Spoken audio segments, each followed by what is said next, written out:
Good morning. Last week, we gathered together in our sanctuary to celebrate Holy Week, and I am very excited to welcome everyone back into our sanctuary this morning. It was fantastic to see so many people join with us in our sanctuary for both Good Friday and Easter Sunday, and if you're watching on YouTube, both of those videos can be found in the links in the description.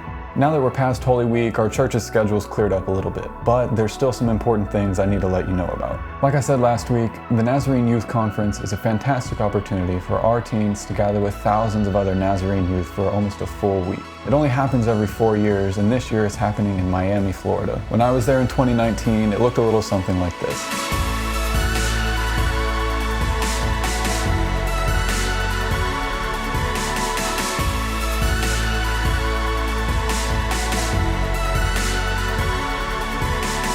The teens have been fundraising for a very long time. If anyone remembers a Butter Braid fundraiser, that wasn't even the first one. After all this time, the teens are only $2,000 away from their fundraising goal, and this lunch will hopefully help them get there. But of course, this lunch can only be made possible by you, the congregation. So after the morning service today, join us in the Activity Center for smoked pulled pork, some of which I think is being cooked by Mike Henry, and for Sherry Cundiff's famous potato salad, all for just $10 a plate. And not only that, but young kids eat free, so there's no reason for you to miss out. On a related note, the South Texas Nazarene District is running low on crisis care kits. The district has challenged every church to put together 60 crisis care kits as soon as they can. If you don't know what they are, the name is pretty self-explanatory. It's a crisis care kit, and we distribute them all over the nation to people in need.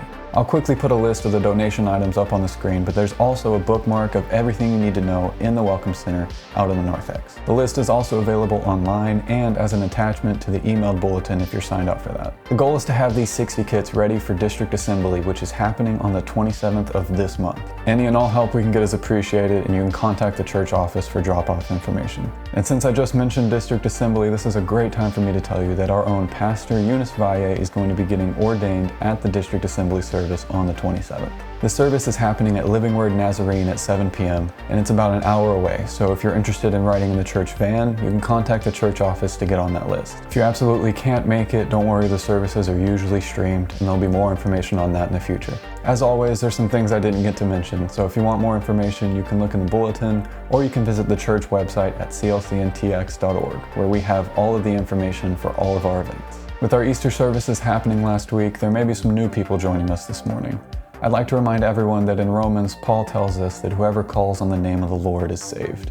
If you're struggling with your salvation or want to learn more, we are surrounded by a team of pastors and church staff and even your congregation that would love to help you. Your journey with God is not one that has to be made alone. In fact, that's why we're gathered here today. We're gathered to celebrate, to worship, and to think about what God is telling us. And to kick us off with that, I'd like to invite everyone to stand and join with us in worship.